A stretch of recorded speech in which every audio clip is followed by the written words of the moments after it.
Heart and health के इस episode में आपका स्वागत है। इस एपिसोड में हम बात करेंगे हार्ट फेलियर के बारे में।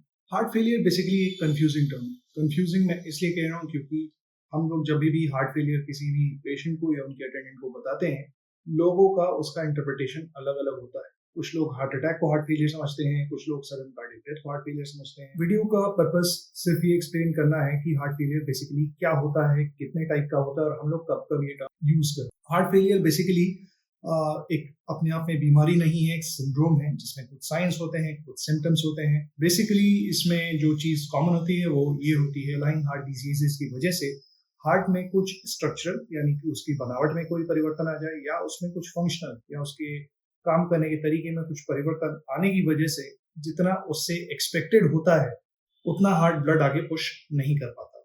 ये हमारे हार्ट के बेसिकली 4 चेंबर्स होते हैं, उसमें से 2 atria, left right atria, right atria, 2 ventricles, left ventricle और राइट वेंट्रिकल होते हैं। हार्ट फेलियर लेफ्ट वेंट्रिकल को अफेक्ट कर सकता है, हार्ट फेलियर राइट वेंट्रिकल को अफेक्ट कर सकता है। हार्ट फेलियर का प्रॉपर एक क्लासिफिकेशन है जो कि बेस्ड है कितना हार्ट की पंपिंग कैपेसिटी यानी कि उसका इजेक्शन फ्रैक्शन। इसमें 3 एंटिटीज डिस्क्राइब की गई हैं। एक है heart failure with reduce ejection fraction जो हम लोग सबसे कॉमनली देखते हैं। इसका क्या मतलब होता है, यानी कि पेशेंट को हार्ट फेलियर के साइंस और सिम्टम्स हैं और साथ में उसका हार्ट का इजेक्शन फ्रैक्शन लेस देन 40%। दूसरी एंटिटी है हार्ट फेलियर के साइंस और सिम्टम्स का होना और इजेक्शन फ्रैक्शन का मोर देन 50%।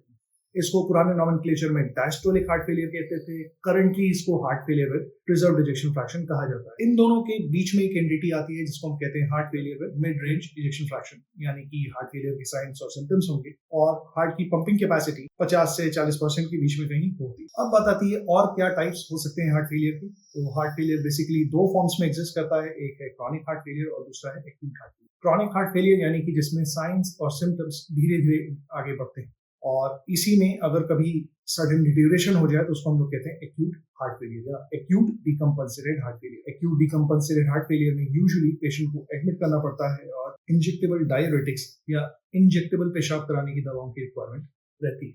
हार्ट फेलियर के विभिन्न तरह के कारण हो सकते हैं। कोरोनरी आर्टरी डिजीज यानी कि हार्ट की आर्टरीज के अंदर ब्लॉकेजेस का होना, ब्लड प्रेशर का बढ़ा हुआ होना, वाल्व की प्रॉब्लम होना यानी कि हार्ट के जो वाल्व्स होते हैं उसमें प्रॉब्लम होना, या हार्ट का रिदम डिसऑर्डर होना। रिदम डिसऑर्डर में हार्ट की रिदम एबनॉर्मली फास्ट चली जाए या एबनॉर्मली लो चली जाए। इन दोनों ही कंडीशंस में हार्ट फेलियर हो सकता है। या कुछ कंजेनाइटल हार्ट डिजीजेस हो, या डायबिटीज मेलाइटिस का होना, या हार्ट की मसल्स की प्रॉब्लम होना जिन्हें हम कार्डियोमायोपैथी कहते हैं। चाहे वो डायलेटेड कार्डियोमायोपैथी हो, चाहे वो हाइपरट्रॉफिक कार्डियोमायोपैथी हो, चाहे वो रिस्ट्रिक्टिव कार्डियोमायोपैथी हो, ये सारी प्रेजेंट कर सकती हैं हार्ट फेलियर के फॉर्म में। अभी कार्डियोमायोपैथीज क्या होती हैं इसके बाद में आगे हम डिस्कस करेंगे फ्यूचर एपिसोड्स में। इसके अलावा कभी कभार हार्ट की मांसपेशियों में सूजन आ सकती है जिसका कारण अलग अलग वायरल इन्फेक्शंस हो सकते हैं। बहुत सारे कारण हो सकते हैं इसके होने का, इसको हम मायोकार्डाइटिस कहते हैं। इसकी वजह से हार्ट फेलियर हो सकता है। हार्ट फेलियर के कुछ कारण रिवर्सिबल होते हैं। रिवर्सिबल कारणों में आता है अल्कोहल की वजह से होने वाली कार्डियोमायोपैथी या स्ट्रेस की वजह से होने वाली कार्डियोमायोपैथी, जिसको हम लोग टाकोसुबो कार्डियोमायोपैथी कहते हैं। नाम पे जाने की जरूरत नहीं है, नाम जरूर डराना है, इसके बारे में फ्यूचर में एपिसोड्स में बात करेंगे।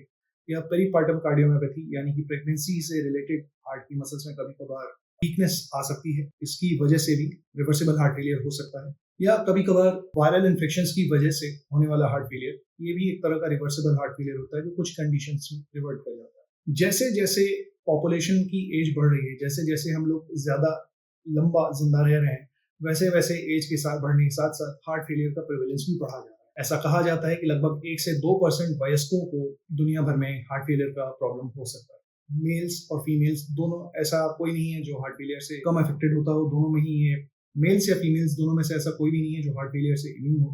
दोनों में ही ये प्रॉब्लम हो सकती है और जैसे जैसे हमारी एज बढ़ती है इसके होने के चांसेस बढ़ते चले जाते हैं।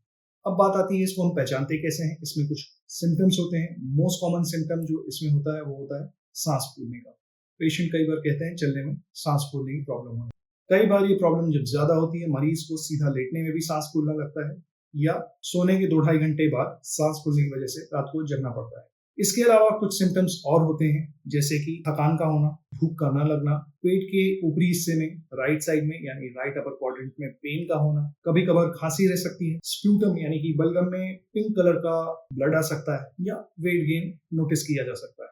कुछ ट्रिगरिंग फैक्टर्स होते हैं। ट्रिगरिंग फैक्टर्स क्या होते हैं? जो स्टेबल चल रहे हार्ट फेलियर में, स्टेबल चल रही डिजीज में एक्यूट डिकम्पनसेशन को प्रेसिपिटेट कराते हैं, यानी कि पेशेंट की हालत बिगाड़ देते हैं। ऐसे कौन से ट्रिगर्स होते हैं, ये जानना इसलिए जरूरी है क्योंकि अगर आपको या आपके जानने में किसी को हार्ट फेलियर है तो उनको इन ट्रिगर्स से बचा के हम हॉस्पिटलाइजेशन अवॉइड कर सकते हैं। इन ट्रिगर्स में आता है रिदम डिसऑर्डर्स का होना। रिदम डिसऑर्डर्स में अगेन रिदम का एबनॉर्मली फास्ट हो जाना या एबनॉर्मली स्लो हो जाना, हार्ट की आर्टरीज में ब्लॉकेजेस का होना, उसकी वजह से कोरोनरी आर्टरी डिजीज का होना, या किसी तरह का इन्फेक्शन हो जाए, या NSAIDs यानी कि कुछ पेन किलर्स हैं उसका कंजम्पशन, या खून की ज्यादा कमी अनीमिया प्रेसिपिटेट करा सकता है, एक्यूट डिकम्पनसेशन हार्ट फेलियर का, या किडनी की प्रॉब्लम हो जाए यानी कि रीनल डिसफंक्शन हो जाए किसी वजह से, तो हार्ट फेलियर प्रेसिपिटेट हो सकता है। या जैसा बताया जाता है हार्ट फेलियर की मेजॉरिटी मरीजों को सॉल्ट और फ्लूइड रिस्ट्रिक्शन, उससे अधेर न करना यानी जरूरत से ज्यादा पानी पी लेना या सॉल्ट का कंज्यूम कर लेना, या अल्कोहल का कंजम्पशन, या थायराइड डिसऑर्डर्स का होना। थायराइड डिसऑर्डर्स में बहुत हाइपरथायराइडिज्म यानी थायराइड का हाइपर फंक्शनिंग और हाइपोथायराइडिज्म यानी थायराइड का कम फंक्शन करना, दोनों ही हार्ट फेलियर की एक्यूट फेज को प्रेसिपिटेट कराने का काम कर सकता है। क्या कोई ब्लड टेस्ट है जिसके बेसिस पे हम लोग हार्ट फेलियर की डायग्नोसिस को कंफर्म करके कह सकते हैं कि हाँ ये हार्ट फेलियर है? हाँ, ऐसे ब्लड टेस्ट अवेलेबल है। कॉमनली जो 2 ब्लड टेस्ट कोई ना कोई आपके आसपास जरूर होता होगा या आपके हॉस्पिटल में जरूर फॉलोअप में यूज किया जाता होगा, ये होते हैं नाइट्रोलिटिक पेप्टाइड्स या BNP या NT-proBNP नाम से ये टेस्ट अवेलेबल होते हैं। इनके एज स्पेसिफिक नॉर्मल वैल्यूज होती हैं। इसका डीरेंज होना इंडिकेट करता है कि प्रोबेबली पेशेंट को हार्ट फेलियर हुआ है। इसके अलावा बहुत सारे मार्कर्स होते हैं। कुछ मार्कर्स हम लोग को एको में दिखते हैं, कुछ मार्कर्स हम लोग को एक्सरे में दिखते हैं, कुछ मार्कर्स हमको ब्लड के बाकी पैरामीटर्स में दिखते हैं। इसके बारे में आगे आने वाले एपिसोड्स में बात करेंगे। ये मोटी मोटी बातें थी हार्ट फेलियर से रिलेटेड। आने वाले एपिसोड्स में हम हार्ट फेलियर के अलग अलग एंटिटीज के बारे में, इसके अलग अलग कारणों के बारे में और इसको कैसे ट्रीट करते हैं इसके बारे में, क्या नया चल रहा है, कौन सी नई दवाएं आई नहीं है, इसके बारे में हम बात करें। तब तक के लिए थैंक यू, बाय।